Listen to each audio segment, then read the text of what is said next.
conference, the 8th conference. So Professor, please start us off. Thank you so much. Good morning. I want to, somebody is responding good afternoon, it's still morning. The first thing I want to inform you is that, and this is not rumor, this is a fact. I've done my intelligence research from Cyprian. I discovered that among all the people sitting here, I'm the one who didn't get a leakage on this particular event. So all the others got a leakage. Number two, I want to apologize to Mr. Tom Green from UK. Yesterday when I was making my presentation, I said that Norwegians made very good use of their oil money, but UK squandered their money.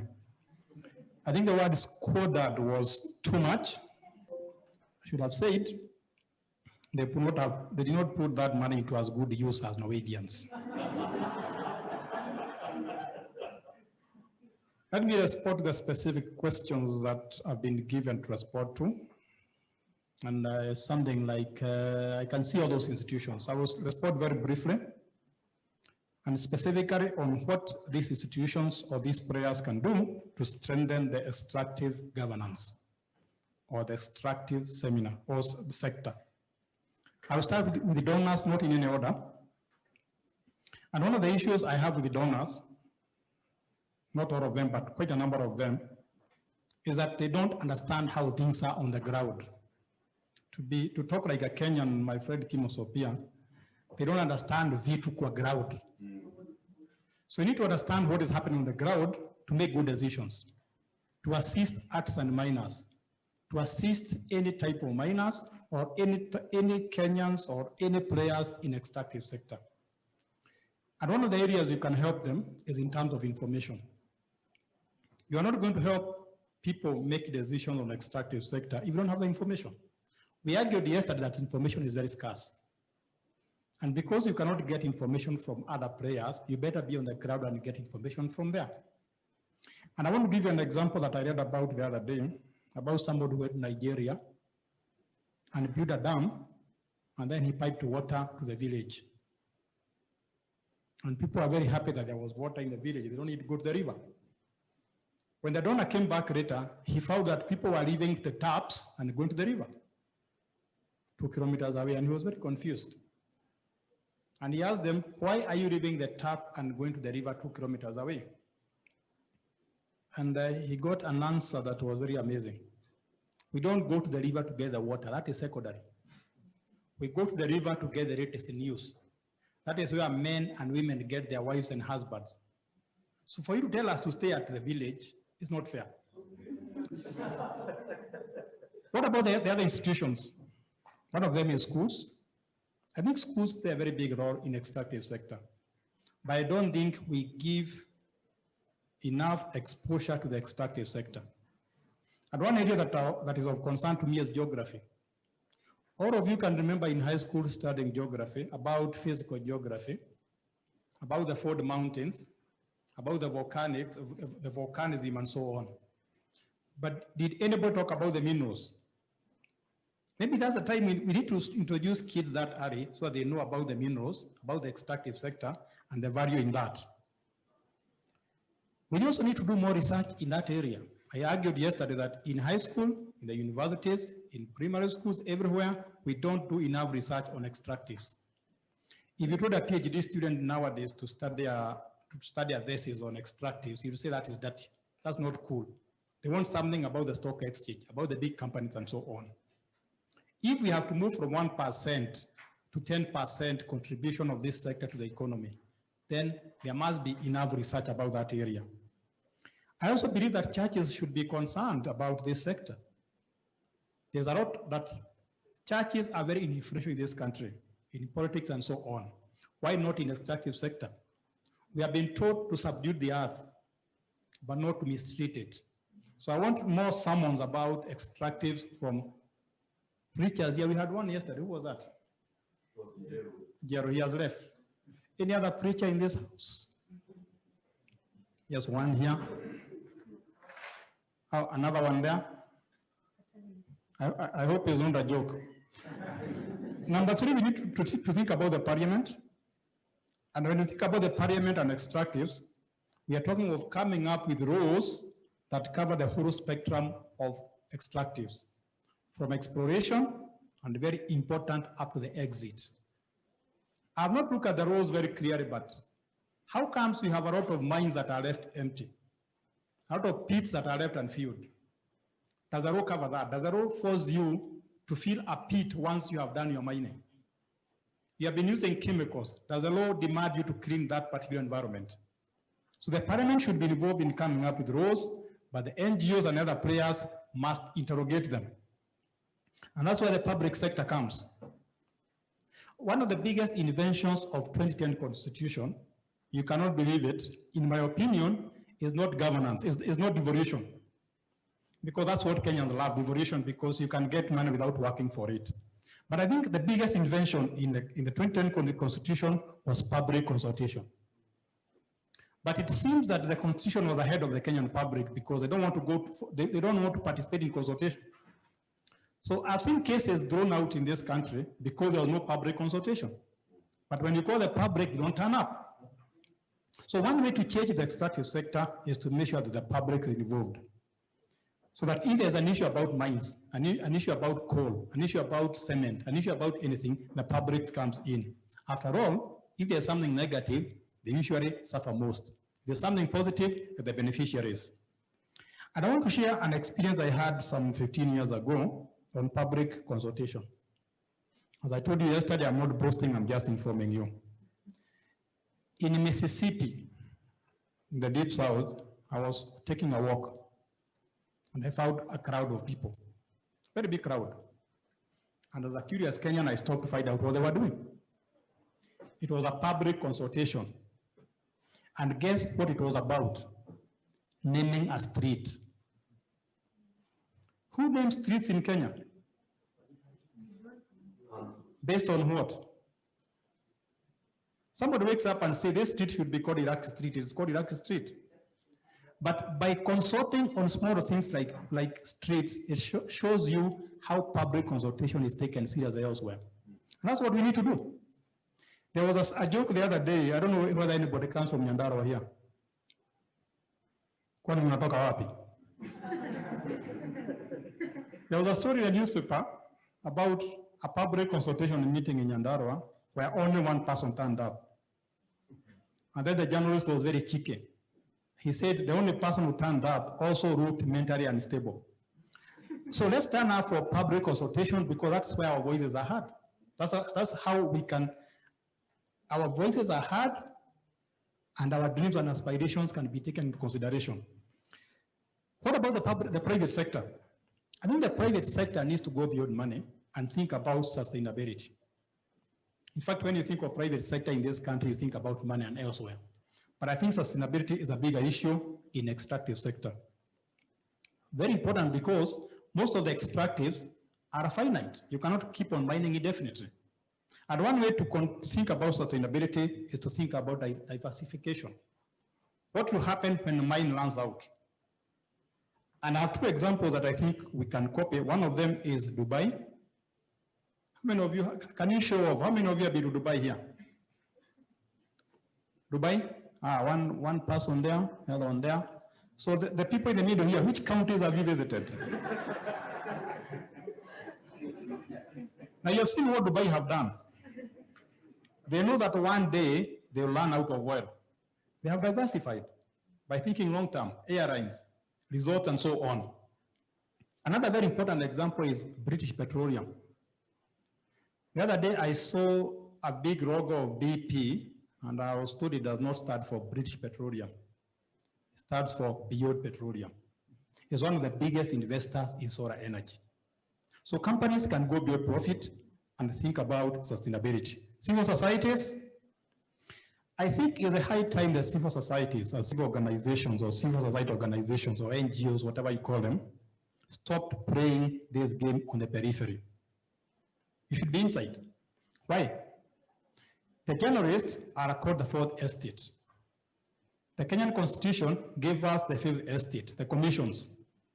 And I think the civil society should become the sixth estate. Remember, you do what most people don't want to do. That's why you are called non-state actors. How can you do such important work by being on the peripheries, on the periphery? So don't feel as if you are annoying someone by doing what you do. I think you're doing something legitimate and something important to the society. Finally, it is very strange that if you look at the government, the first to the last estate, we all serve the same person, the voter. And I don't understand why we have so much competition to serve the same person. Why can't we start cooperating? Why can't we start collaborating? I see very few NGOs collaborating, but I think it's a high time organizations, whether they are NGOs, whether they are civil society organizations, they start cooperating. Now, I will give an example of what is happening in university where we are being forced to cooperate. So if you are going to apply for a big grant, you are more likely to win it if you're in a consortium of universities as opposed to being one university. And I think the NGOs need to start doing that because you'll have more synergy and you'll be more effective. Finally, we need more innovation in this area. I will ask very loudly, what is the M-Pesa equivalent in extractives? Or what is the Equity Bank equivalent in extractives? Remember, you deal with very deep and very difficult issues. So you need to come up with new ways of thinking. You need to come up with innovations so that you can change that sector. And I'll add by saying we need to move from 0.7% contribution to GDP to 10% in my lifetime. Thank you. Yeah. In your lifetime, then our prayers, Pastor, should be that Professor's life is long. Last question is that when we think about lifetime, we have to think in terms of Joe Biden. Exactly. So one of our prayers must be that you have a long life. Or should we wish you a shorter life so that these things happen quickly? I don't know. I'm just, but my sense was that pray that you have a long life so that they can happen while you are alive. Now, we want to listen to Dr. John Kitui because the conversation, as I said, it is that there is what is there in the laws and what the public sector that the professor has spoken about. And the donors are a big player. They influence a lot on the demand side and on the supply side. The trend has been worrying lately because we've seen donors pushing money away from the demand side to the supply side. So that, you know, everybody is strengthening government's abilities, government agencies, government parastatals, government this and that. And the supply side, I mean, the demand side is getting weaker and weaker. So how should we do this so that we can be able to achieve progress in these IFFs, stopping IFFs area? This is a reflection that we will really benefit from you, Dr. John. Thank you very much. And I think Professor should have spoken last as he did yesterday. Because once he's spoken, it's very difficult to follow him and he covers almost everything that I had in mind to say. So I also got Mwakenya, but I got the wrong Mwakenya. So I'm having to answer a different question from what I revised overnight for. As it always happens in universities, doesn't it? I think probably I'm not the right person to be answering on behalf of donors. Probably Tom should be sitting on my seat now that he represents the Foreign Commonwealth and Development Office. But I think from as Oxfam, I think one of the challenges that we see in the funding sector is that since we were declared a middle-income country, there's been very little funds flowing, especially to the civil society areas. I think that's an obvious fact. And within our own discussions, we think that COVID-19 is going to make it even more difficult to raise resources. The other thing about the funding that's available, especially for civil society organizations, is it goes to service delivery.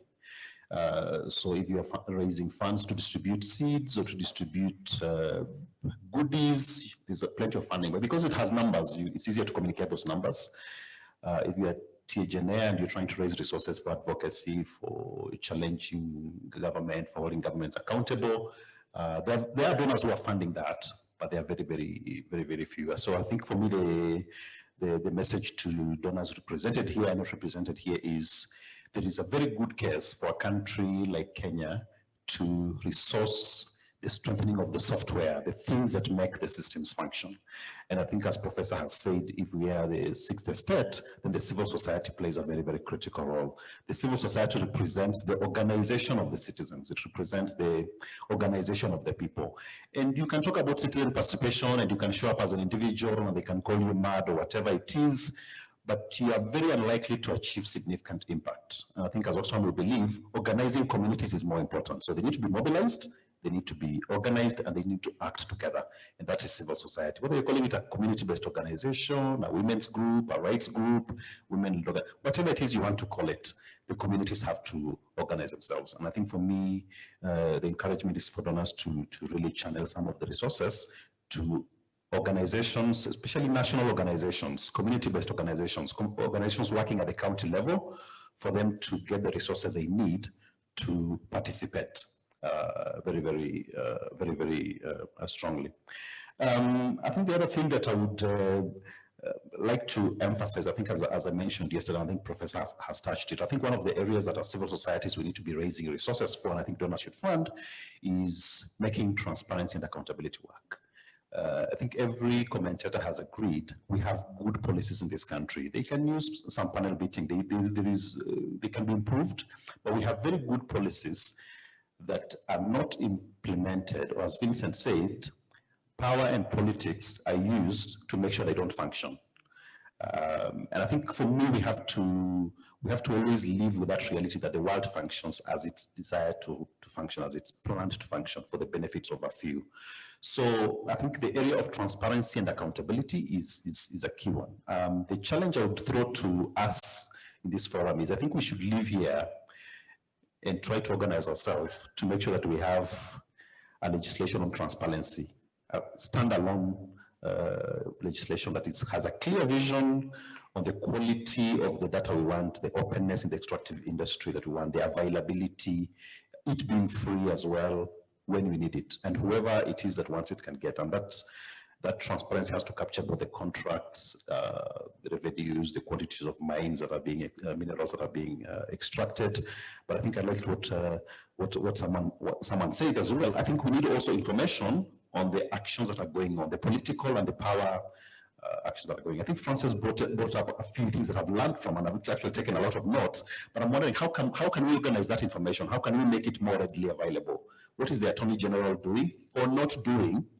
And by not doing those things, they facilitate illicit financial flows. I think for me, that information has to be organized somehow and it's very readily available, even as we demand for more information.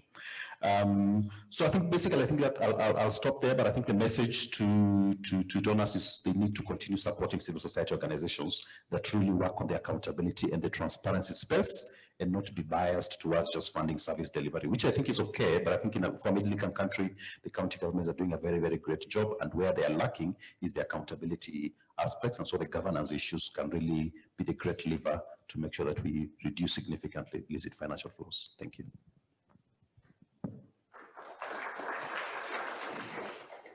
Thank you very much. We will go to,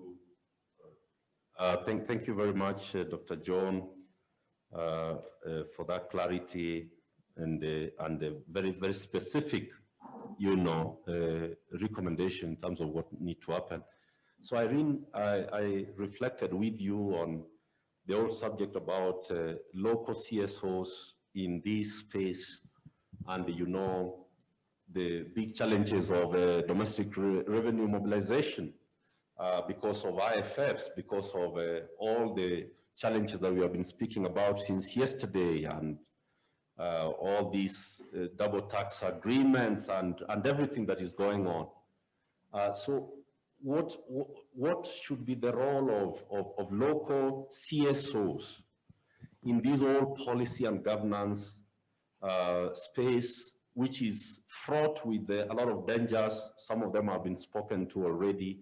How do we overcome our weaknesses, you know, so that we can be able to be effective. What approaches should we use? That is really what we are trying to reflect on, and I'm sure that because of where you sit, you can reflect with us and give us very specific recommendations in that area. Irene. Thank you, and thanks everyone. I'm greatly honored to be part of this panel and to speak on behalf of the CSO friends that we work with. Though already Prof mentioned and said that we as CSOs are, you know, in the periphery, and we should come a bit, be more active in this area. So that advice, I guess, is taken very well by us as CSOs players. And just taking off from Dr. Kitui, and the issues of what donors do, I think being one of the CSO partners, I'm testament to the donors are doing the right thing, because Oxfam actually supports a lot of our work. And so I would say the donors are also supporting this work. But to go straight to what the topic that you have given us, to talk about, indeed, as CSOs, this is a space that we cannot ignore working in. It's one that, as you know, a lot of the CSOs are pushing, and I'd like to speak on CSOs from two levels. So yeah, they're the governance type of CSOs, and then there are the CSOs who are actually providing services that essentially government should provide. And that is a problem to us as CSOs, because that is not really a sustainable way for development in taking care of citizens who have a social contract with their government. So progressively, we as CSOs are also looking at a way that we can come out of that phase, and government takes its rightful duties of providing services to the citizens that pay tax to it. So these conversations around IFF is one strategy we view would be able to support government then to take take that space and occupy it well, even if CSOs do not get resources. And as we've already mentioned, with COVID-19 situation, even resources that are available then to CSOs are already declining. So it then makes this conversation far much urgent, in the sense that government needs to step up and see where they get resources from to fund services. Remember, we've already mentioned that tax is the best and most sustainable way to provide services to the people. And when we just look at Kenya as a case study, we understand that taxes have been declining. That's according to, not taxes, sorry, taxes have been increasing, we have to say that. But revenue has been declining. According to KRA, Treasury is hard pressed that revenues have been declining. So then when you look at the issues around IFF, it then gives an opportunity for government to seal that, to get more resources in. And the strategy we have seen government over the years as the Kenyan government is to increase the taxes. So looking at the last, or rather the current Finance Act that we have, we now have digital taxation. We have turnover tax, which has been reduced from 3% to 1% because of COVID, but it was at 3%. We had the presumptive tax. So you see that progressively government is really moving to tax, and I would say overtax its people, but there isn't services to match that. So this is a space that we are very keen on, because we feel that we as CSOs can be able to push back together with the citizens to then tell government that there are other strategies and avenues that you can already utilize and then save your citizens the added burden through the Finance Acts that we continue to see. And so one of the ways we as CSOs have been working around this area, and I'd like also to just say that as we talk about CSOs, we have the Alvin kind of CSOs, anyway, we call them the international and the Pan-African. So the challenge I see why CSOs are not very active would be the issue of technical capacity. So looking within ourselves, that is something that we must be alive to, that even when we say CSOs, and some of these are national CSOs, so when you look lower and you even want to have CBOs where some of these minerals are being extracted, what is their capacity to engage around such conversations? So what type of support is there, even if these CSOs wanted to occupy that space? What type of technical support is there for them to enable them have this type of conversations? Are the spaces available to them? How often would the CSO and the people that they champion with be able to get such spaces to talk with duty bearers and to push some of these agendas? So I do feel that CSOs by and large would want to engage in this area, but there are constraints first in terms of their own capacity, which we are happy that partners, and I would say donors, have stepped in to support. Secondly, also in terms of the fundings. So to get that type of funding to engage in some of this work has been limited. But of course, CSOs have been creative to see the wide powers that the Constitution provides to Kenyans, that even without a huge cost implication, when we have mentioned around public participation, and this is being done or should ordinarily be done at the lower level, these are spaces that CSOs, even without additional and a lot of funding from donors and funders, then can be able, if they view this as a serious topic, they can be able to take that space.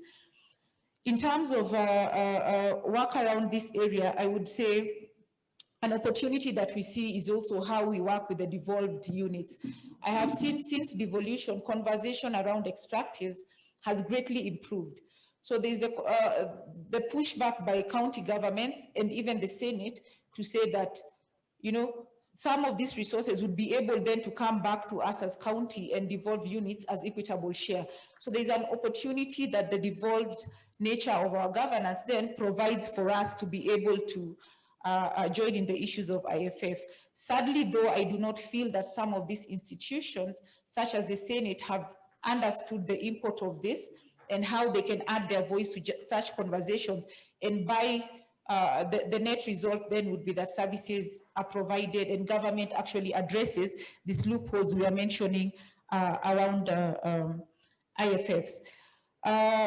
The other concern and opportunity I see for us as CSOs and what we have been doing in the sector is how to package some of this information. So obviously CSOs are fewer, but we want the agenda to be carried by the people who are electing, the people who can then make these critical decisions. So how do citizens themselves then engage and understand when we are talking about the amount of money that we are losing as a country? How can a citizen in the rural areas or even in some of the urban areas then be able to quantify this and make demands of their government? So we've been correlating this. I know as a nation and as CSOs, a great concern for us has been generally corruption. But we now understand that IFF is significantly even more than what we lose. So we need to have our eyes on both. And I think that has been a bit of a problem that the corruption bit has overshadowed. I would say we don't need as CSOs to drop that conversation of corruption because it's very critical, but it also then must be balanced with this area of how much we are losing as a country on IFFs and how then can the citizens that we advocate with be able to join this space. Another key area that we really are concerned about as CSOs is the funding mechanisms on how Kenya now wants to move and fund development. So we have seen the country moving and saying, we want to use a lot of PPPs. And this has been brought because of the issues of debt is too high. So they're saying, let us look for strategic partners to then undertake development with. But we as CSOs feel that there's a very thin line between both. But just giving an example of the toll and the roads, the road that recently government said you'll be using that in pain. So when you read that piece of legislation, you find that the role of parliament is pushed out. So how do we then engage with parliamentarians to understand that they then must defend some part of their roles? So we've looked at some, a lot of their roles in terms of treaty making being, there are a bit of clawbacks on that. Then when we are now looking at PPPs, the executive then comes and says, when you go the parliamentary way, you waste a lot of time, but then it also removes oversight that citizens and CSOs have placed on parliament. So how do we look at this new, not so new, but government's approach of now financing development or bringing projects, but would in a way want to take away the role of parliament? We do understand as CSOs that we have problems with parliament, but it is what we have to provide oversight. So we would rather strengthen it if we can, and also build up citizens to support issues around oversight rather than try to claw back on the role of parliament. Just another observation around in our engagement as CSOs, we know that passing legislation, I guess, is really long, takes some time, and there's a lot of negotiations. So we have seen Treasury looking at the, would I say, Plan B? So a bit of circulars have been coming from Treasury that we as CSOs view is a bit important in addressing these issues of also IFFs. So you would look at what our Treasury calls the Public Investment Management Guideline. So they're trying to see how then, even if someone is coming in through PPPs and the likes, you can still be able to have a critical role as Treasury and ensure that you are not losing key resources to the, that would ordinarily come to the country. We have seen that also as a department, if there is an investor coming in and would want a lot of tax exemptions, tax holidays, Treasury has now put in some circulars. I would think that is in a way to go through the challenge of the parliamentary process, but still in a way to ensure that we are not losing so much. So as a cabinet secretary, you must demonstrate why some of these exemptions you're pushing on behalf of this investor, you must explain the cost benefit analysis of that type of approach. And lastly, as I hand it over to the next panelist, would be also, I guess, we as CSOs have been trying then to work with Parliament to enhance also their capacity, because I think there's a problem there. And in our engagement as CSOs, we have noticed that. So as CSOs, there are things that we push for. And particularly when you're looking at the finance bill process, moving to the Finance Act, you find that there is a lot of lobbying. A lot of this is done by the big four audit firms. So we as CSOs have been playing catch up. So obviously with the level of expertise, and I have earlier alluded to the capacity gaps, which we as CSOs are really trying to bring ourselves up to par. So the type of narrative and lobbying that the big four agenda, sorry, I'm so used to big four agenda, big four audit, the big audit firms are pushing is something that for us does not align with what we as CSOs are pushing for. So CSOs are pushing for poor type of taxation. We are looking at examples like if it's the capital gains tax, enhance this, but you would see that for the private sector, they're looking at a contrary position. But you would find like in our current one, then the submissions that the CSOs put forth were not taken on board by Parliament. So then they retained a lower capital gains, but the push by CSOs was have it higher. So I think as we're talking about these IFFs and opportunities for the bigger multinationals and corporates to pay almost minimum or negligible tax, so what school of thought do these parliamentarians have? Do they say have the almost similar one that CSOs have? I think those would be my general comments on what CSOs can do around the process of governance and policy framework. And thank you very much for the opportunity. Thank you very much, Irene.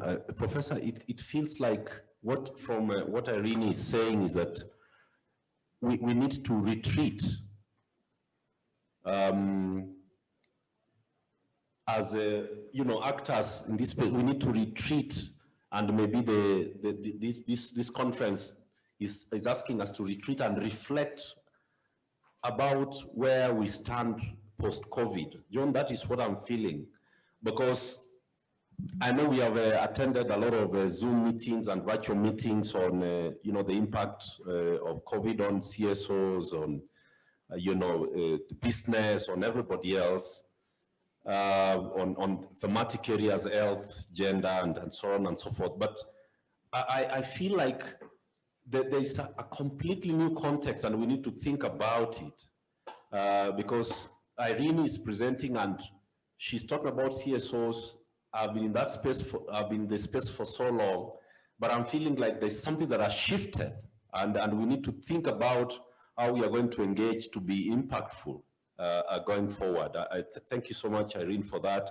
We go to, Kimosop, who spoke to us passionately in the morning, and in Kimosop, we want you to complete that conversation you started in the morning with a concrete recommendation in terms of where do you see that going, this whole quadrant. How is it to be, what approach delivers results? Please take it. Thanks, Cyprian. I want to say that I want to promise the Prof that tomorrow I'll be meeting some church leaders, and very soon we'll be having a sermon. You can hold me accountable on that. I I'll give you more details. Seldom do we have panelists who are able to give each other promises, but on this one, and I think also for Crystal, the whole conversation around the power conversation.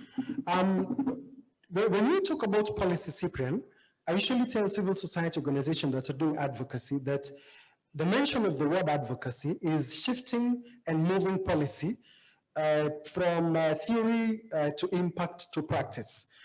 And I normally give this analogy that what I have seen in terms of what moves policy is the ability to address three things at the same time.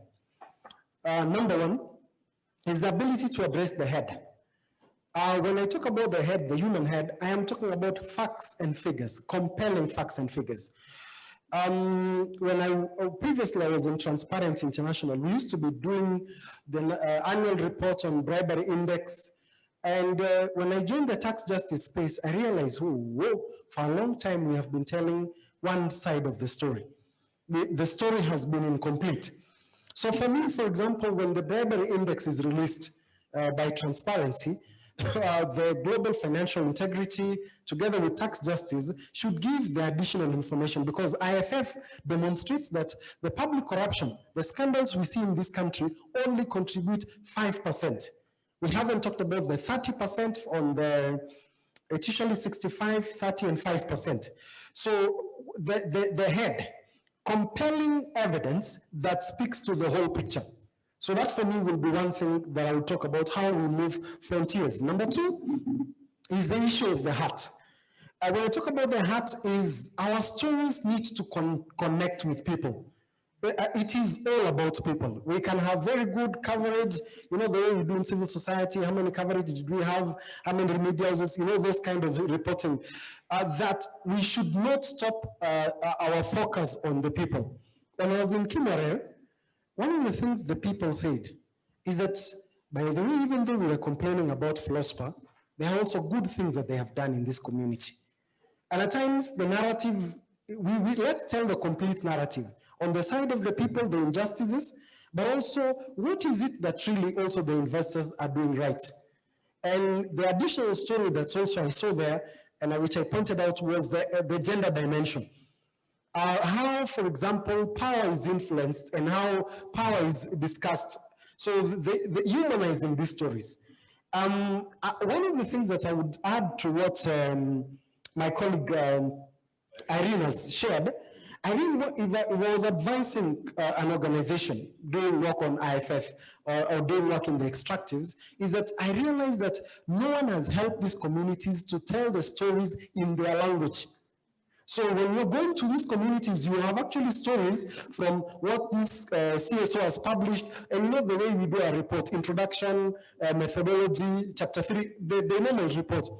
But according to my community, we talk about our stories around the fire. Like now, you see this investor that went and built a dam and built water and they had it, but the reason why we go to the river is we want to connect one another. So we need to help our communities and the people we are working with to shape the narrative in ways that they will see themselves in those stories. I'm told one of the reasons why Afro cinema is highly told or shared in Africa is that, you know, a village in Nigeria is a village in our, we see ourselves in those stories.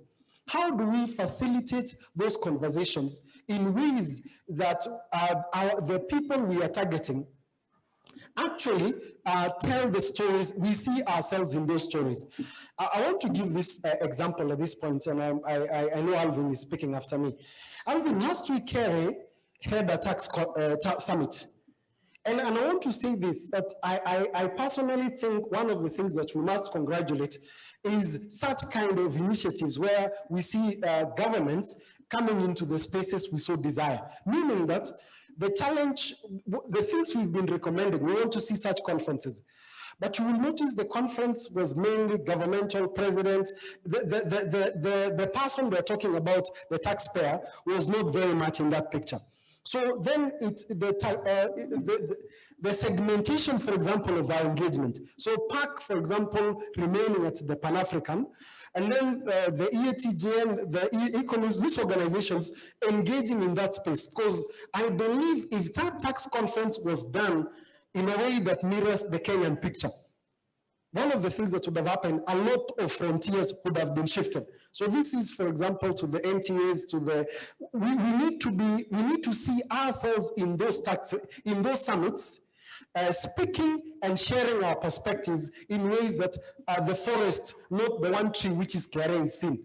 So in summary, how do we move to tell the stories in ways that in different frontiers, be it at the tax summit that Kere is doing, Pan-African, we see ourselves in our stories. That if somebody comes from Kimorel, walks through that door and says, I know this is a Pan-African conference, but ile mambo kimoso panasema huko, mimi nakubaliana na, you know what kind of, they are part of this narrative and conversation.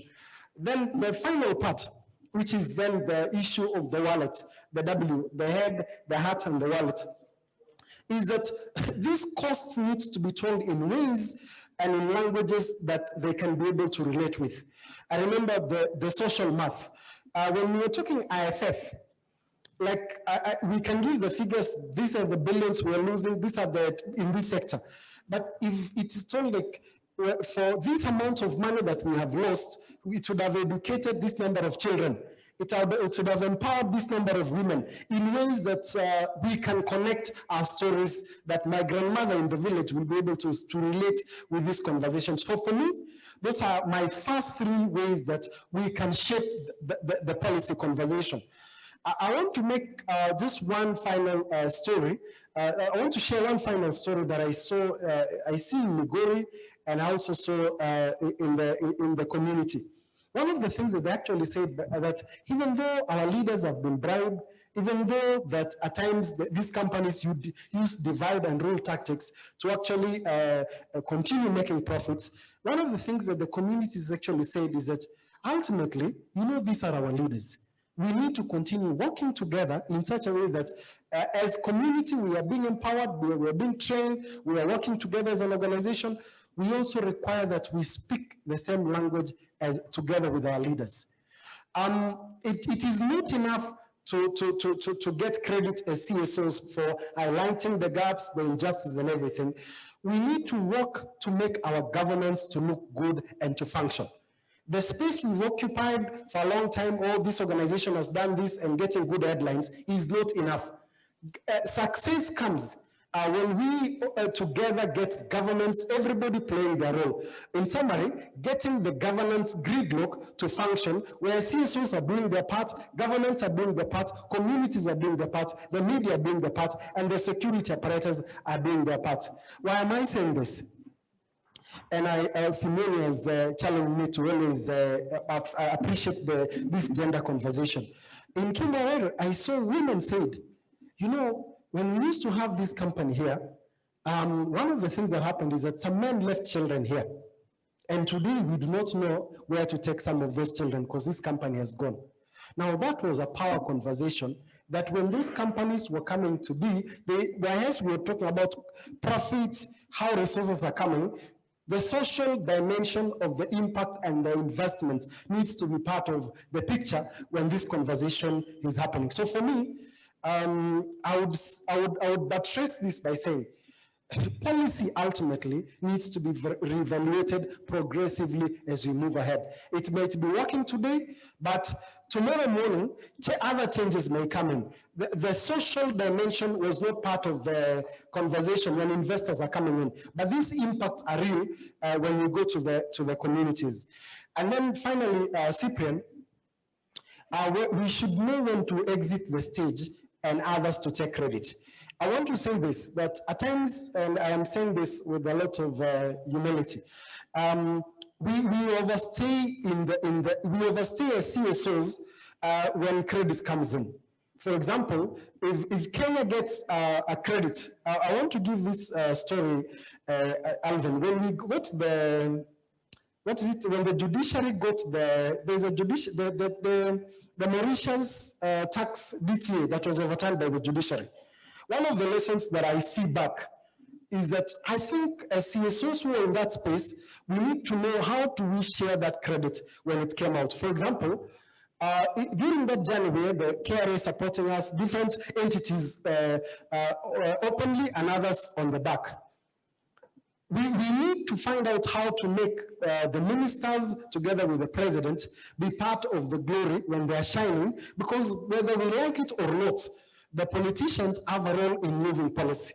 So one of the recommendations that I would give civil society is no one to be on the podium, getting the accolades, but ensure that, I will use this word, we need to depersonalize achievement and universalize success.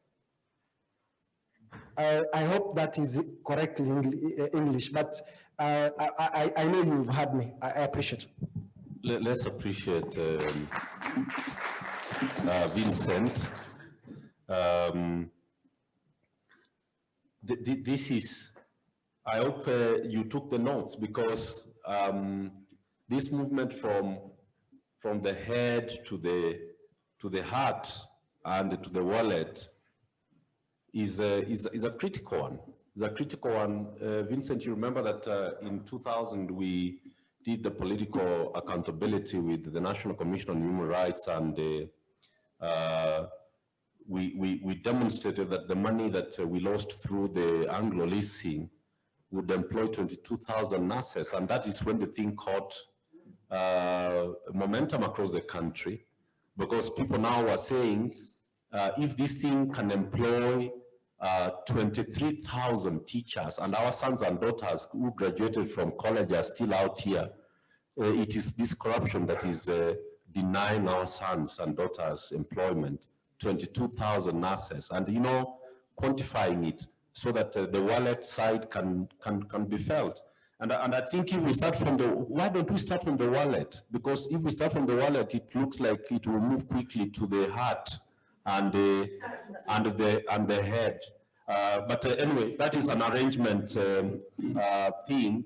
I get the message and the powerful idea of approach, which is required to make progress in the policy area.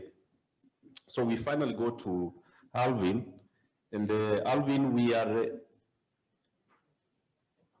talking about many stakeholders. We look uncoordinated. Do we even know when the impact is going to? What did you say, Kimosop? Impact and then what? Sorry? Yeah, you remember what you said about action, impact, and the change.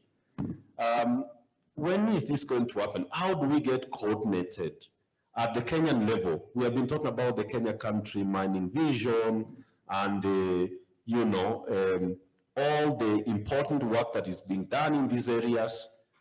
How do we get coordinated, all of us now, so that the impact is created for the good of the country? Thank you very much, Cyprian.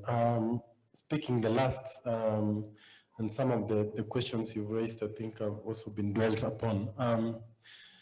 I'll do what I've seen many people do in debates when they receive hard questions. And they start with, the question you should be asking is, then you end up answering the question that you had the answer to in the first place. So Cyprian, the question we should be asking is, that's a joke by the side. If there's one thing that I picked from the conversations over the last 1.5 days is a concept that I think John Kitui brought up, and we didn't really go deeper into it. And this is the question of decolonization of the extractive sector. I liked that frame. Actually, I straight went to Google and tried to see, is there literature around the decolonization of the extractive sector? Why is that important? It's because sometimes, and when you talk to people, for example, in the climate change environment, in the climate change space, particularly the climate change deniers, we talk of global warming, but why is it then getting more cold? like, how do you make a conversation of something that is going to happen in 50 years, the melting of the ice, to what we are seeing happening today in terms of droughts and hurricanes and things like that. So the same thing happens in the space of the taxation and illicit financial flows. That the very important point that Vincent was making, and how do you make that connection between the head, the heart, and the wallet, and make that connection again, not only at national level, not only at county level, but also at regional level, but also at global level. How do you make, because it becomes really a complexity. Because one argument we made is that a mining company that is coming to invest in Kenya, the environment it finds in Kenya, the ability of Kenya to tax that company is not only dependent on the policies that Kenya put in place, it depends on the policies that Uganda has put in place, it depends on the policies that Mauritius has put in place. Those connections need to be made, our ability to connect those conversations. Because I think in the ideal scenario, of course, it will be good that you have in one space community issues coming up in the same space, women issues coming up in the same space, technical, OECD, UN, in that one space. But it's also at the same time, we must recognize that we are not encouraging silos, but we are also not having echo chamber conversations, where like the conversations are not being connected. And I've had this discussion with Christo before, where like, for us as policy actors, when you are moving between these global forums, you are speaking at the UN or the AU, or you're speaking at spaces like these. And then I remember a very concrete example. I was in my hometown in Kisii, and having conversations with my family and cousins. And the next day, I was coming to Nairobi, getting on a flight to New York to speak for 15 minutes at a UN summit. And I was like, how do you connect the experiences you are seeing in Kimura, in other places, in the spaces that you live, that is like, you don't need to imagine it.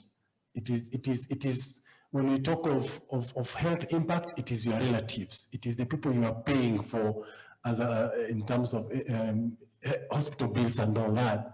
But then you connect that to national policy level conversations, and you connect that to, and the ability to recognize that the change we aspire is not a single bullet solution. It requires global reforms. So as TGNA, for example, we have been pushing for ensuring that Africa's voices are represented on the table at the OECD and at the UN level, because it matters. The existing current global financial system is a global system, it's not a Kenyan system. And therefore, to having the interest of the continent on the table matters.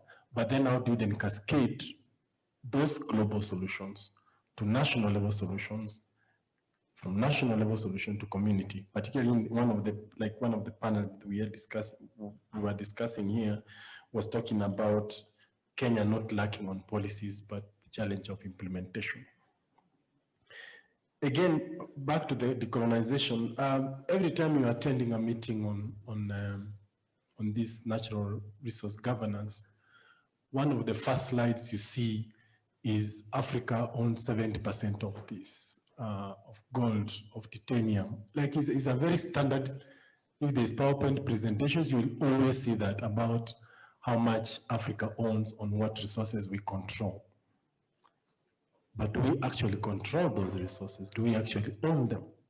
So we say Africa is home to 30% of titanium or gold, but how much of that gold is actually African? And that's where the decolonization idea actually comes in. That number one, the companies to 90% of the case, the companies that are actually mining this are foreign entities, registered in all kinds of shady places. We say we own the oil. The policies that are being put in place, the advisory, and we were discussing this with Monica yesterday, that you find that it is the same people that are, and someone mentioned it here also, this kind of revolving door concept you find is the PwC that is advising private sector on transfer pricing, and the same PwC comes to advise government on how to capture revenues and cap transfer mispricing. So really the point I'm trying to raise there, I think that at the root cause of it all, we need to look at how do we, that concept of decolonization, I think probably next conference we'll just have it focused on decolonization. And this decolonization, not just in the extractive sector alone, is in our education sector. It cuts across different areas. So even the solutions that we are sometimes pursuing end up being a patchwork of things that are not speaking to each other because of that. The second point I would like to make is I would like to quote a Pan-African I really admire so much, called Tajuddin Abdurrahim, the late Tajuddin Abdurrahim. He said, let's stop agonizing, let's organize.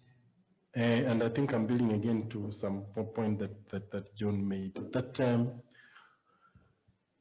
organizing is really the solution in my view. In spaces like this, we of course many a times dwell on this is the problem, and you come sometimes out of these spaces totally disempowered, totally feeling all these problems. Like when I was listening to Cairo making his presentation, I was like, really? And you still become Afro-optimistic after that? I'm not saying you're presenting or depressing, but sometimes like when you see the challenges that we are facing, they can be disempowering, they can sap our energies, and that's where really the power of organizing comes in. How do we organize at the different levels? How do we organize at the community level? How do we organize? Because really when it comes to taxation, in essence, the reason we say taxation is a social contract, it becomes a negotiation of organized interests. I remember when the VAT bill was being passed, there was public participation at KICC. And the different interests came in, and like, okay, you'd find the association of tour operators would come in and say, if you put VAT on tour operators, this is going to be the impact. Association of petroleum producers come in and say, this is what would happen if you put VAT on this. Foreign exchange bureaus, like interest groups organized in the different ways. How do we get the voices of the citizens? And really in this very original sense, civil society organization was supposed to be that, like organizing around particular interest of citizens. But then with the professionalization of NGOs, we became more professional and more technical. And of course, that led to some level of disconnect in terms of how we are able to facilitate or incubate the organizing of farmers. I remember in the EPA, in the EPA conversations back in the early 90s, you would find like affected people that they know that this economic partnership agreement is going to affect my ability to sell my tomatoes, so you have an interest, you have a vested interest and a stake, and that is the interest that's supposed to be a negotiation of the contract of if you are deciding on a tax policy, who are you taxing, how, when? Are you taxing the SMEs? Are you taxing the farmers? Are you taxing the young people? Are you taxing whatever? That becomes a negotiation, which then the majority wins in a kind of a democratic governance, like the party that comes up with the most ideal tax. And you have this in progressive economies where actually the issues of taxation is one of the campaign issues. And we had it here in Kenya, I think during the Kibaki time, where we were saying, okay, we will provide free primary education, and that became a platform for. So that organizing really for me is the role that we can play in organizing at the different cadasters, at the national level, as church leaders, at the regional level, at the global level, how we organize as non-state actors become really instrumental. The other point that I think, just to come to the last bit, there was the issue that has been raised about policy capture. And the question here is really, sometimes we ask ourselves, there's a lot of emphasis that is being put in capacity development. I recognize, of course, that in many times our governments lack capacity in some areas, but the question, do our governments adopt policies because of lack of knowledge, so that if they had that knowledge, they will do the right thing? Or are there other motives that drive policy? Currently, TGNA, we are conducting a research trying to answer that question, because we invest a lot in knowledge generation, or this research gives this figure, this is amount we are losing. We do a lot of those knowledge generation with the assumption that once the policymakers then know how much you're losing, they will do the right thing. In reality, unfortunately, that is not the case. I remember we were having a hearing in the Senate. We had just done a brilliant, together with Econews, a brilliant study on DTAs. And this is what it would impact on Kenya. This is what Mauritius DTA would be. So we organized a hearing with the Senate, and the Senate had us, they listened, asked questions about what Mauritius is doing, the effort to establishing Nairobi International Financial Center. And they were listening and very, very curious. After the hearing was over, we were being approached by a selected member of Senate who will remain unnamed, saying, okay, you need to give me your card. You know, can I do something like that also? I think that's really, really interesting. How easy is it to open a subsidiary in Mauritius? Do you have knowledge on that? I was like, this is a real example, like, is that what you took from the whole conversation we have been having? Why? Exactly. Why? Because of the assumptions we make about how knowledge impacts policy, and the assumptions we make about how lack of capacity impacts policy. It's political. Ultimately, decision-making and policy-making is political. We were discussing yesterday about the lack of political will, and all that. So really, our work is technical, yes, and I've kind of had a number of conversations with my colleagues in the NGO space about how professionalization has actually undermined our capacity to politically mobilize. We have become technical experts, and we feel that street is too, to use the word of professor, too dirty for us. You want to be called an activist. It's like activist is a dirty word, because you're not to be taken serious if you are called an activist. You need to be called a policy stakeholder, whatever other term that is more professional. And that professionalization has had its advantages, of course, because you are able to engage, to enter into a room and have a serious conversation with policymakers on the technical issues, but it has robbed us our capacity to organize. It has robbed us our capacity to be political. And ultimately, we recognize that the solutions are not only technical issues, but they are political issues. And I think for me, if there's a takeaway out of this, is how do we organize at the very political level? And political, not just national, also at the community level and at regional level. Thank you very much, Cyprian.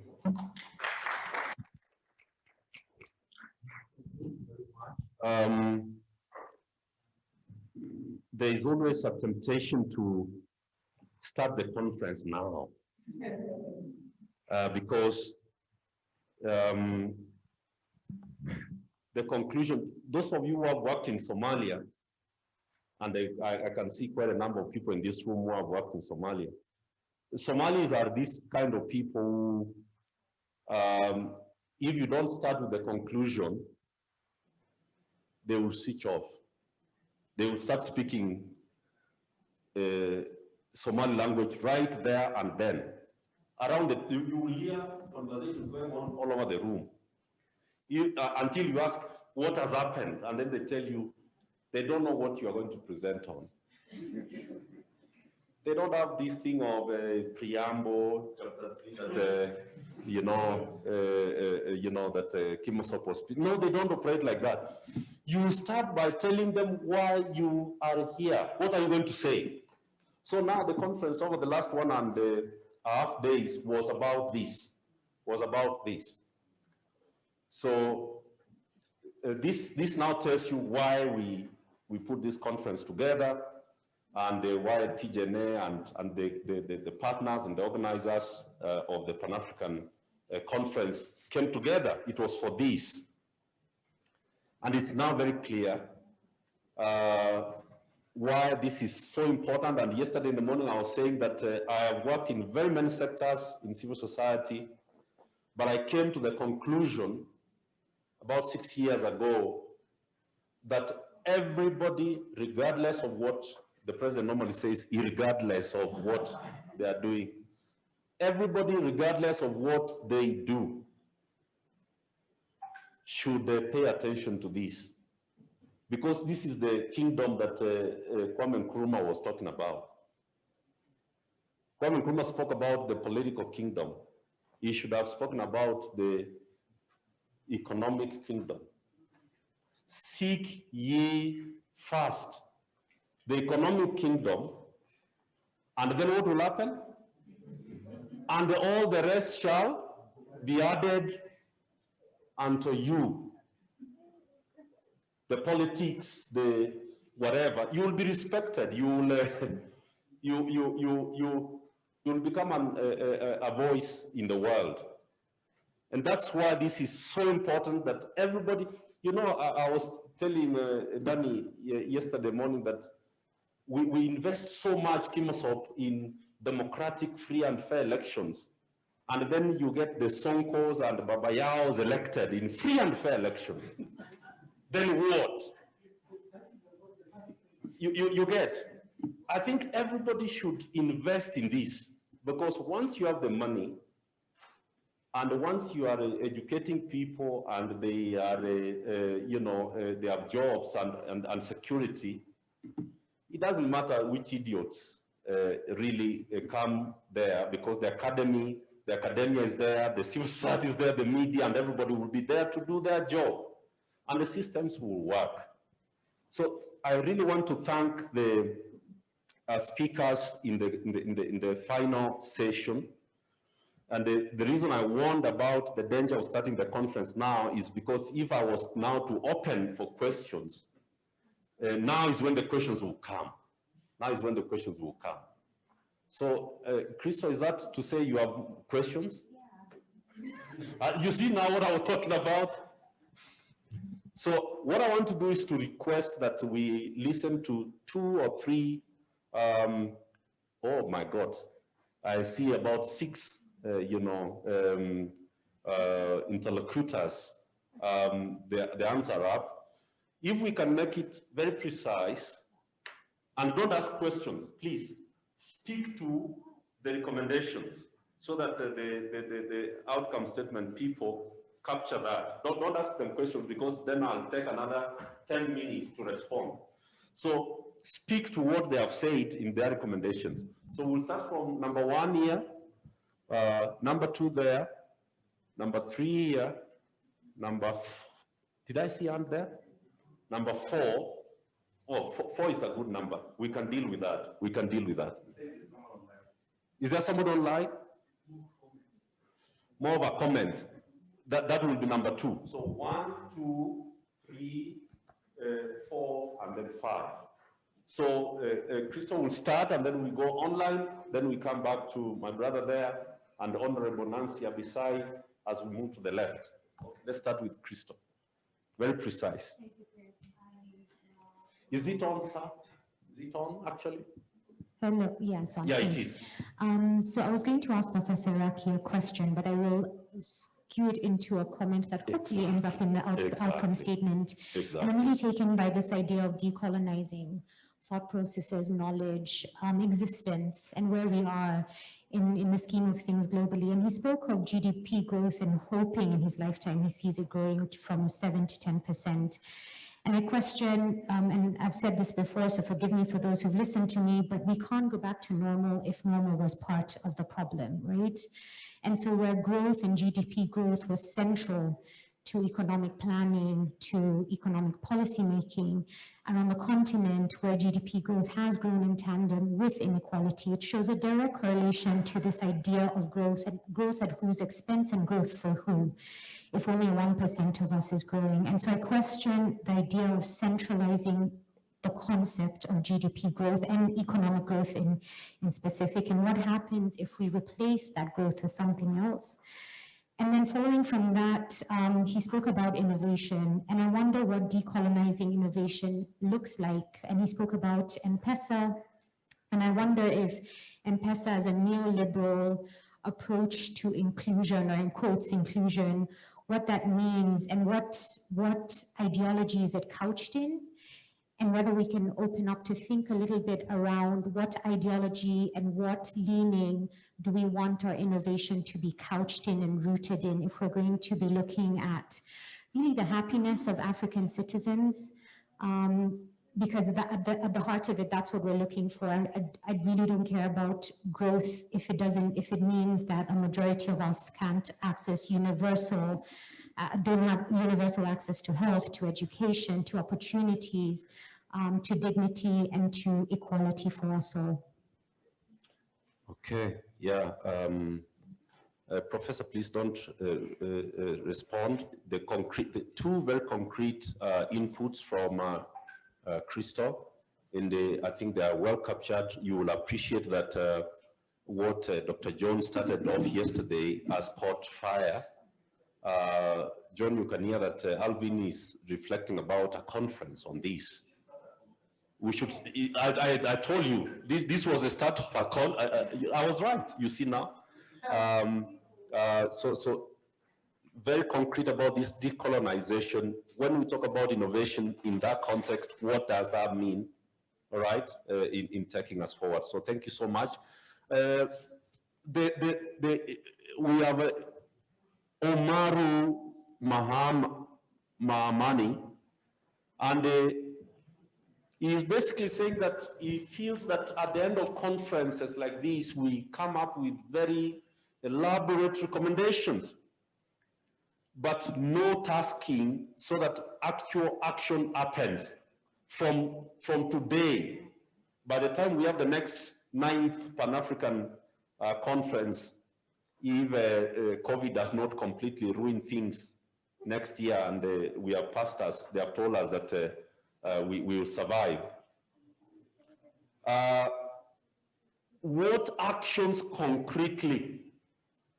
Excellent recommendations, knowledge generated, very high levels of know-how, but we all know that information and knowledge does not necessarily translate to action that then produces results and impact, which is what Kimosop was speaking about. So I've read that.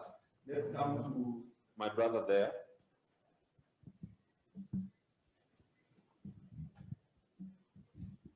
Would you tell us your name, please? Yes, sir. My name is Muteti Joshua. I come from National Taxpayers Association with Irene. So I just want to comment a bit about the role of civil society in service the government. My point is just to strengthen what the panelists are talking about. And the main role of government is to penetrate the society. Is to do what? To penetrate the society, and they can only do this by organizing the citizens. Now, how do they penetrate the society? They penetrate the society through the provision of services. Now, when you go to most of the villages and you ask them, who gives you education, who gives you water, who gives you this? They will mention to you a civil society or an international donor. That is not right.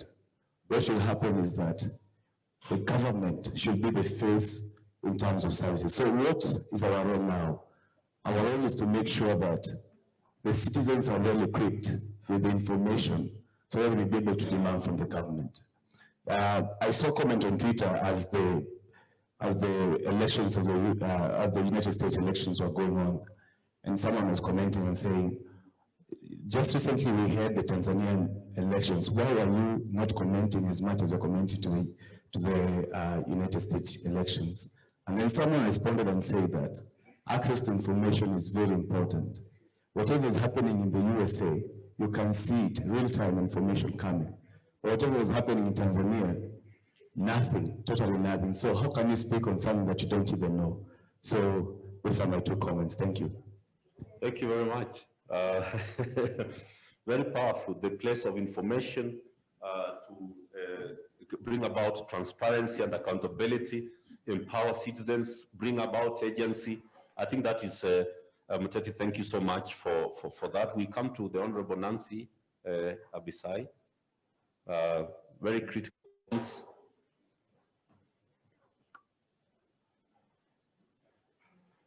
Is it on already? Yeah, already. Thank you. Thank you very much, my brother Cyprian. And maybe because this is the final time that we are going to be speaking, I just want to congratulate TGNA for this particular conference and these topics. And also your very able moderation and the good speakers. Now, having said that, after listening, I want to say just one thing, 2 things. One, that everything, the way I see it, we need to look at it in 3 perspectives: in principle, in perspective, and in practice. How are we relating all that? So like, for example, even when we have identified what it is, how are we making sure that we are moving from the principle, looking at the perspective, and finally the practice? Then number 2, process is as important as content. Process is as important as content. And the reason I say this, I go to Prof. You talked about public participation. The reason why members of the public and communities will not take their time to come to this, we go to the villages at the counties. Then you find people who are from very high places. You go to a town hall meeting, you want to engage a very ordinary citizen, and you're talking about a language that person does not understand. You start speaking very big words. How do you expect them to understand? So the last time you go to them, they say, I tell them, why don't you go? Say, I never understood anything. I don't understand why I should go there. Secondly, they also don't think what they say is processed. So they say, why should I go? They don't listen to me. So that is the problem. And I think that's where we need to start, the voice. Where is it? And then another thing is, we're talking about the political class. Sometimes we confuse so many things. And like, let me speak like Professor. I don't want to say that I want to pat myself, but I thank God for the opportunity of being in civil society and having been with government. I've participated on government task force on policies, and then now being in politics. There is one thing that we get wrong.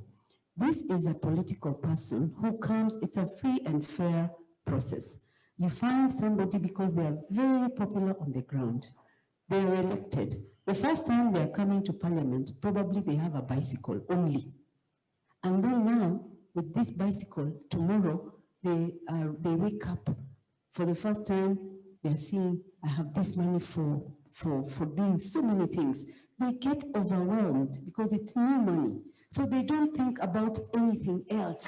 They just begin to think about how they're going to get rich. Now, when you say, and how to marry at least an extra wife. That's it. So I will tell you, when you talk to them and tell them, there is this conference, I said to somebody, look, I need to attend this conference. I am not an expert and I don't have a lot of knowledge on extractive sector. So I really want to know more, and I want to say, sometimes you go for some things, you just go, leave me alone. You understand me? They don't even have time for that. Now, the reason why I am here, even as we were engaged by TGNA and ETGN at a conference in Arusha, some of us take interest. Some of us don't. So moving forward, even as you go to speak to the Senate, and this is how parliamentarians work, when you go to them, give them a definite way forward. Don't let them, don't imagine that they will think on how they're going to move on. First of all, you're calling them to a conference where there is no allowance. You know, I'm sorry, but I'm just being realistic.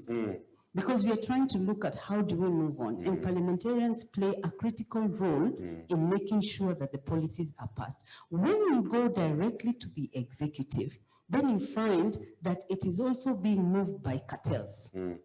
So what is going to go to that policy without the input of parliamentarians is what the cartels want, who drive the economy.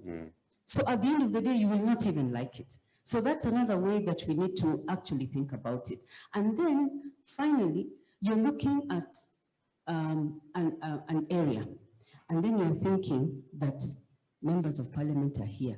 Who told you everybody has the capacity and the interest?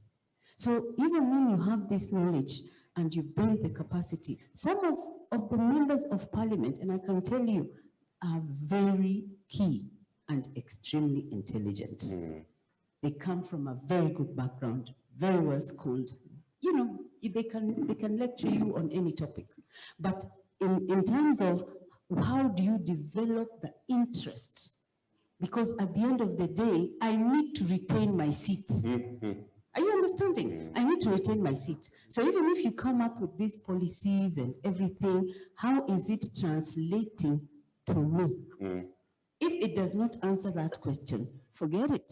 I'm not there. I don't have time for I'm not, yeah. And now, and also, like Dr. Kitui, I'll just tell you finally, you've come up with a very good proposal, a standalone legislation on transparency. Start the process. Let's start the process. Come up, let's do a concept, let's start the process. Let's move as a team. Because if you leave it like that and say as a recommendation, it will stay there. Start the process. And then now look at the Pan-African Conference. What I'm saying finally, look at all the regional bodies, ECOWAS, CIMAC, SADC, ECAC and DIALA. How are we making sure that there's a synergy in terms of even the taxation regime and what we're talking about within the 4 regional parliaments, because they drive the national processes. Thank you. I think let's appreciate, maybe some of you have not interacted with the Honorable Nancy Abisai. She was our Member of Parliament in the East African Legislative Assembly, and she, before that, was in the development space, very, very engaged. So thank you for that. Kimosop, have we developed scenarios for IFFs in Africa? Have we done that? No, I don't want you to answer right away. I just want you to think, because I'm coming back to you for the last word. And how useful will those scenarios be if we are going to be successful? Because increasingly over the last 6 years, I'm feeling like, what are the scenarios and what produces those scenarios? Like the current scenario where we have not made a lot of progress. Why this scenario? So we are coming to, we already took the online one, so go on please. Hi everybody, my name is Pasi Amayo and I'm representing the Society for International Development. And I had a comment based on my experience. So I lead the Environment, Climate and Energy Futures Program at SID. And my comment will resonate with what the Honorable just said. Working around climate, energy issues, and even the extractive sector, my observation has been that these issues that we're discussing here are usually dominated by technocrats and scientists who use very difficult language and concepts that ordinary people tend to ignore as they go on with their ordinary lives. And this just resonates with what Professor Iraki was talking about. The Constitution has given us an opportunity to be increasingly engaged in public consultation, but the public literacy around these issues is lacking, and hence the lack of interest, and therefore they're not coming to participate because they don't understand, so they will ignore it.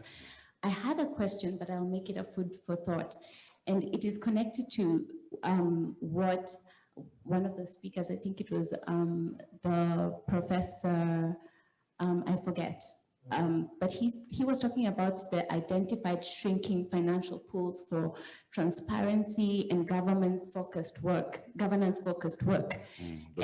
John Kitui. Yes, Dr. John Kitui. And my question, but now food for thought, is, are there opportunities for local philanthropy to support the work on transparency and governance in this country, in this region? And as I ask this question, or food for thought, I think about organizations or networks that are coming up, such as the East Africa Philanthropy Network, because this is a Pan-African conference. So I tend to believe that we should also be looking internally to local solutions to some of these challenges that we continue to experience. So is there an opportunity for local philanthropy to support this work as the global financial space is shrinking, to support this work? Thank you.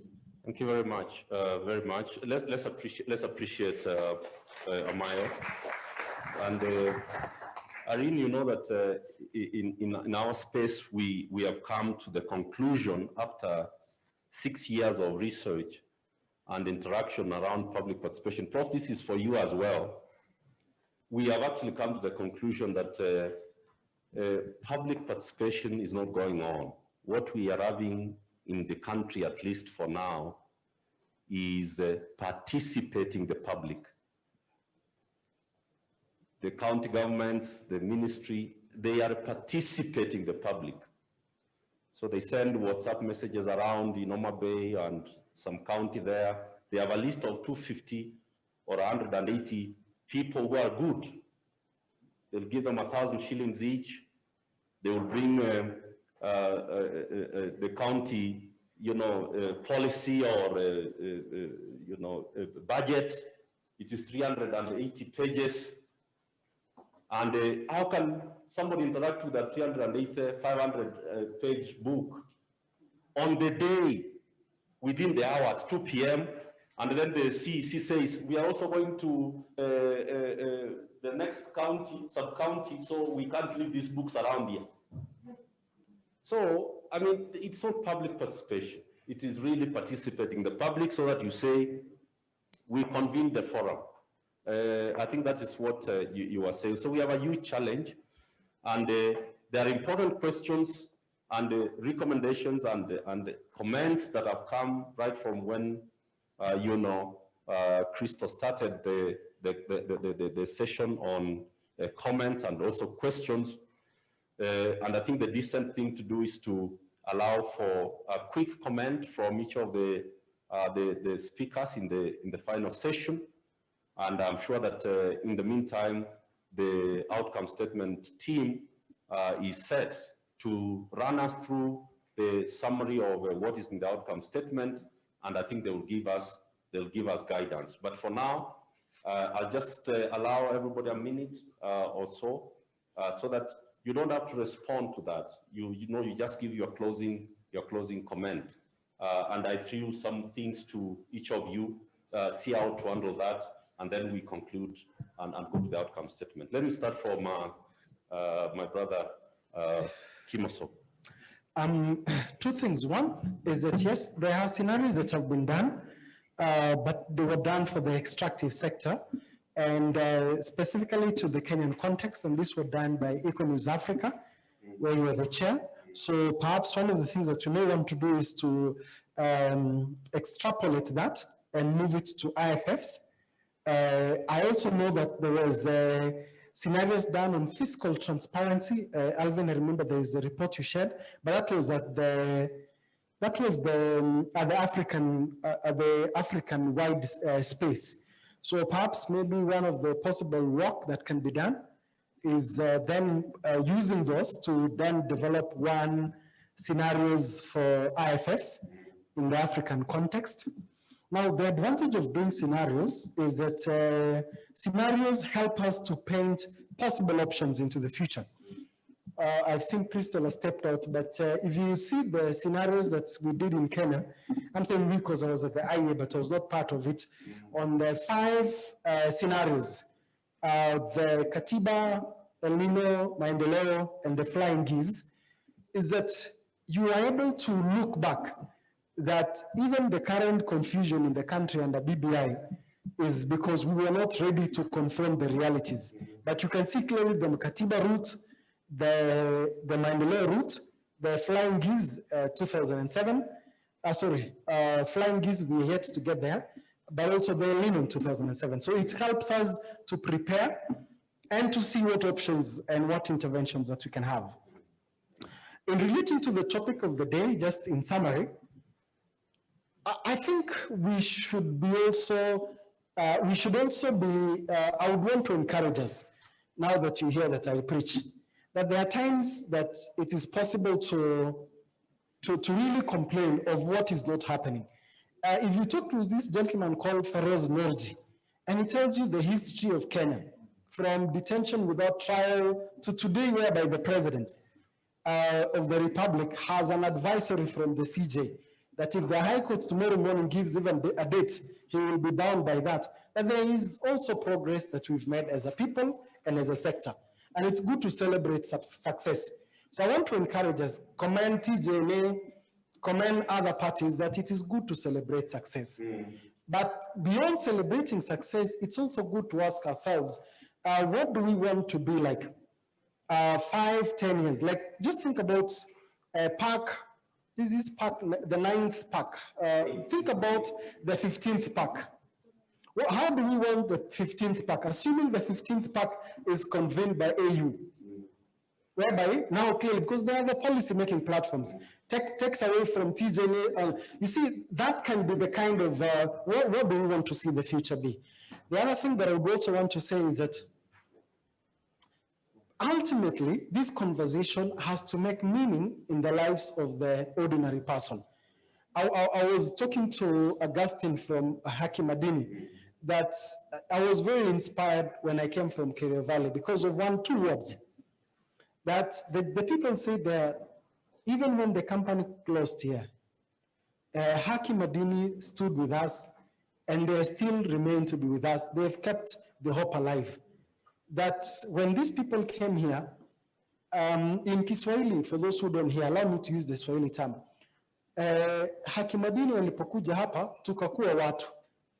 You know, that's a very strong statement. Yet I was telling Augustine that I have not read in any report that kind of framing, whereby you see stories told from the impact perspective.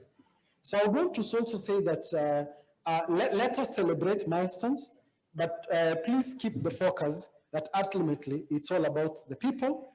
And when the people become better, it is on a journey of constantly improving. I appreciate it.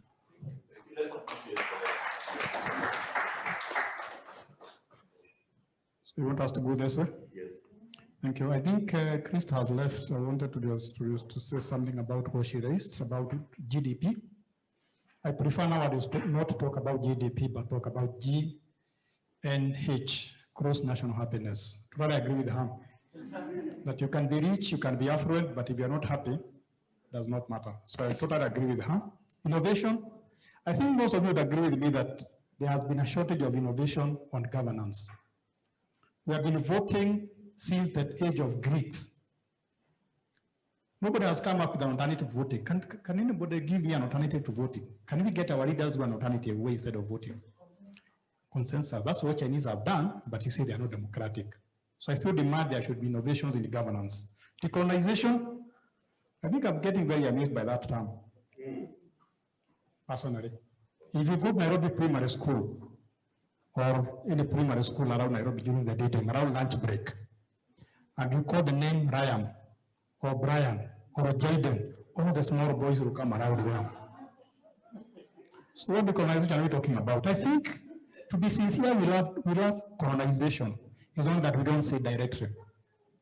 In fact, today, if you go to many parts of this country, and you see a lady who has been married by a Muzungu, no matter the age, she is a hero, true or false. Let's look at decolonization with a lot of sincerity. One of the things we have forgotten today, I think is very important since yesterday, is that because of COVID-19, the government is getting more power. And when governments get more power, they are very reluctant to relinquish it or to give it out. So the 5th estate or the 6th estate, you have work done for you. Keep that in mind. 2 more, public participation. I know why it doesn't work apart from what you have said. If you all remember, when we are changing the constitution, somebody said, I don't know where, kama raia amesoma, sisi tuko nini? Tuko sawa. How many of you have read BBI from cover to cover? Just raise up your hand. 1, 2, 3, 4, 5. And you're intellectuals, very learned people. What about people down there? So in this country, we have a culture of not reading, not doing research. So how do you go for public participation if you don't know what to say? And we're having that problem even in university. My student asked me, if you have anything to say to us, can you please use WhatsApp? Put it on WhatsApp. Don't tell us to go to the library. We have WhatsApp, we have Google. So unless we change the culture in this country so that people can do research, can analyze issues, public participation will remain out of reach. Finally, Mheshimiwa Abisai, I totally agree with you that most people are after their own interest. But if you remember what Adam Smith said in 1776 in the World of Nations, he said we all pursue our own interests. Why can't we pursue our interests at the same time we get a public interest? And I think if we can solve that problem of how I can pursue my interest at the same time further public interest, we are going to solve that problem. And other countries have done it, and we can do it. Change takes time, we must agree. And if we have to change this country, we have to change extractive industry. We have to be patient. Cyrus, Cyprian, you remember there was a time you could be arrested for being found around the Chinese embassy. I don't know how many of you can remember that. Most of you are very young because you are behaving like a communist. Today, we compete to go to China. So change will come. You need to be patient. And the best evidence of patience is that yesterday, we reported we are going to get a vaccine for what? So let's be patient. The best is yet to come. And all of you are very young here. Biden is 77, Kamala Harris is 55. So the best part of our life is yet to come.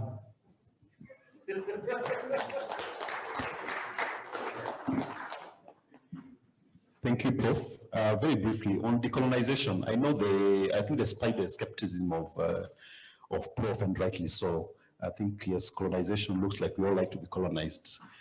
Either we're speaking Germany or we are chokoras. I think we know that phrase very well. So yes, the colonization looks like we got addicted to it, but I think for me, I'm still very hopeful. I think as you asked, Alvin, in terms, I'm also a student of decolonization, and I think I'm learning a lot, especially from the feminist movement, because some of the groups that have fought domination for a very long time have been women. And there's plenty in the feminist principles, in the feminist movement that we can learn from in terms of also trying to fight the domination by Eurocentric companies over our minerals. As you say, we own all the minerals, but actually we don't own them as well. So I think for me, they are very transferable principles, transferable skills. And I think, yes, there'll be skeptics, but I think we'll get there. I think for me, decolonization is one of those ways to decolonize from the head to the heart and to the wallet as well. On local donors, I think I agree. There's plenty of, Africa is a giving continent. Shona was saying he was giving in Kisii very recently. We all give every day. And I think for me, one of the things I'm trying to challenge, especially for national organizations, CBOs, is try to look for resources locally. There's plenty of Kenyans who give. I give myself to a few charities on a monthly basis. You just need 1 million people to commit to give you 1,000 shillings every month, and you have enough resources to do some of this work that's very difficult to do. Having said that, at the global level, we still have very good donors that are very, for example, as Oxfam, we are raising from across the globe to give to local organizations money without any conditions. And this it's global solidarity. People just say every year we'll be giving as Kenya this amount of money, you will do whatever it is you want to do, whether you want to do advocacy, you want to campaign even against US and the money coming from the US, they are there as well. So look for resources locally, but as well take advantage of organizations that are still able to raise from the international stage from a global solidarity perspective. And they're giving back some of the resources they steal from us anyway, so I think let's use that. Lastly, I think, Honorable Nancy, I take your challenge very well, and River is my technical expert on advocacy issues. I think let's take forward, let's put together a small team of some of the intelligence minds in the room to start thinking about what is the gap in the transparency legislation, and then as we develop our plan for the next year, that we can dedicate resources and start moving forward, engage parliamentarians, engage stakeholders to make sure that when we meet next time, that we've moved on that as opposed to leaving it as a recommendation. Thank you.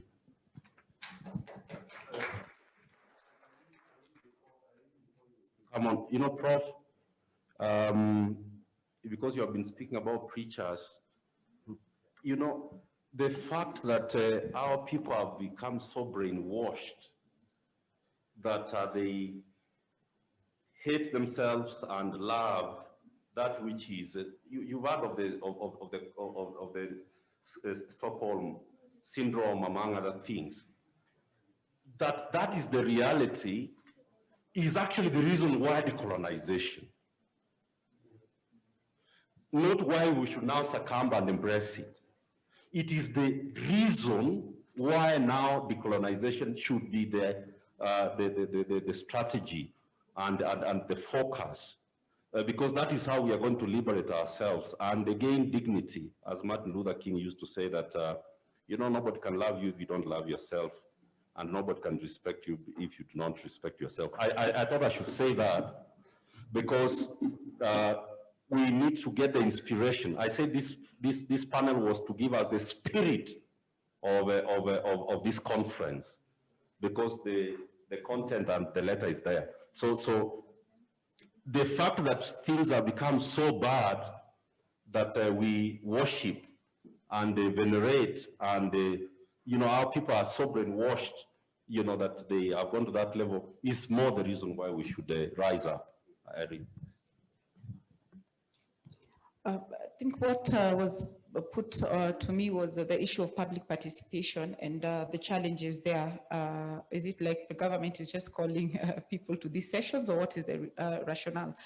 So what I view is that in as much as there are a lot of challenges in how public participation is undertaken in Kenya, it's something that we must really continue to navigate around. The concern we've seen is most citizens think they do not have the time. They would rather go to the economic activities or expect government at both levels to give a bit of money, what they call the transport and some meal allowance.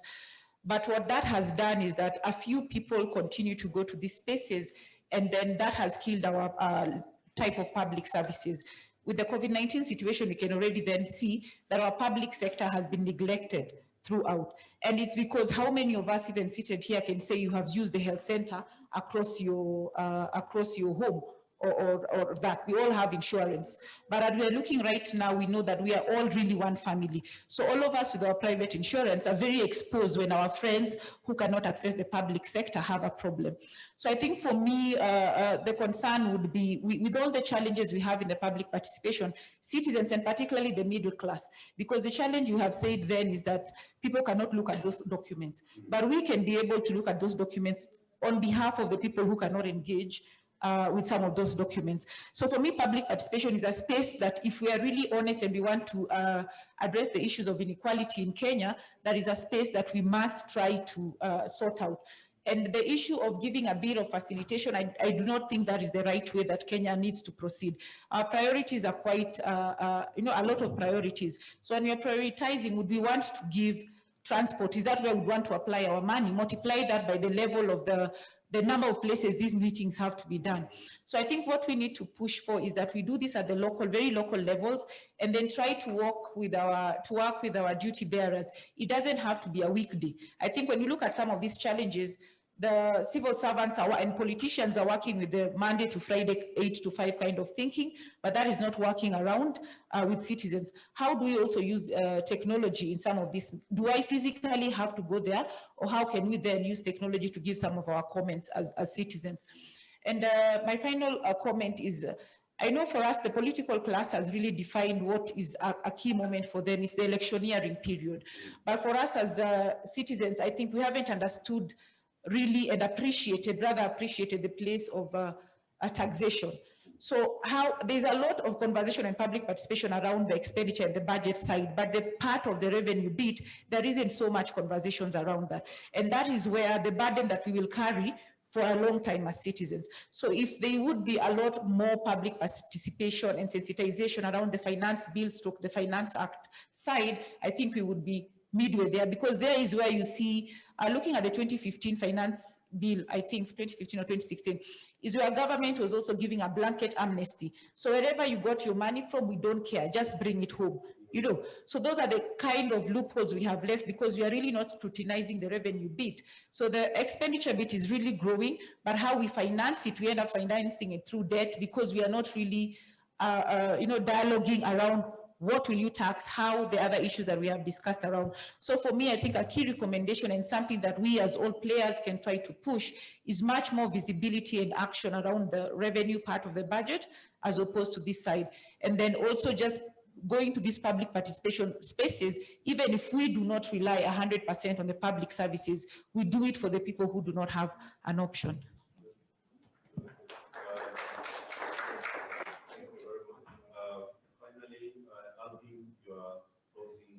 Yes, yes. Yeah, I will start first with a concept that probably Kenyans in the room would understand. I don't know if mali ya umma. Like the idea about mali ya umma, what is perceived as mali ya umma and how you treat it, has a direct connection in terms of how you relate with the state. How you see the state, how you see, am I part of that? And majority of you will agree with me that there has been historically a notion that mali ya umma, which is public goods, are things that you can waste. Like it thinks that you really shouldn't care about because it's nobody's. Mali ya umma. If it is public toilets, if it is public stage, the city council builds, stages, like how you treat public goods is one of it's nobody's. Mali ya umma. And we need to change that. How do we change that? Starts from decolonization. The relationship between state and the people, the so-called social contract. If I was to narrow it down to taxation, although it's broader than that, we talk of the 4 R's of tax. Tax is not just a question of raising revenue. Revenue is very important, but taxation in its essence, in its foundation, is supposed to facilitate redistribution. Like who you tax, you are supposed to have a progressive tax system that redistributes wealth, that ensures that the people that are at the higher income levels are supporting those in the income. Like have a tax system that actually reallocates resources and addresses the question of inequality. That's the second R. The third R is supposed to reprice goods if there are particular goods in society that are considered to be bad, be it plastics, be it for environmental reasons. You introduce a tax or beer or alcohol or whatever, you reprice goods to disincentivize their consumption. The final R is the representation. The clarion call of no taxation without representation. The example I gave of our parliamentarians who are supposed to be our representative in parliament. And the constitution in Kenya is very clear. The reason we went to the Kenyan court is that even a concept of double tax agreement, it says it has to go through parliament because parliament is recognized as the people's house. That's where our representative voices are. And that's how you connect it to public participation. The the reason why public participation is really a quintessential thing is because originally or traditionally it was like the only way you can involve public is have them elect their people. You have participated them. You have given the opportunity to participate in an electoral process.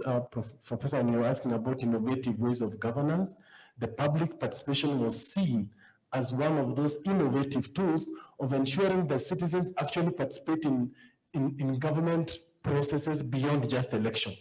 That there is a continuous mechanism of involving citizens across the different areas so that it does not become a 4-year affair. I will come and build a bridge and then you will come hold me accountable 4 years later. There is a process that has been put in place to ensure that citizens are participating continuously. But the foundation of that participation is not individual, it is organizing. That's, I think, the second aspect of it. It's not what Alvin goes there and says, and then Professor says, and then Irene says. It is how are we organized around the interests. And then I think that's for me really the power of organizing comes in, and linking in the concept of participation to the concept of organizing. There's a famous research that was done in the US, which was looking at, basically looking at issues that are publicly contested, and where generally we look at a graph, where is the public mood and what is legislative process.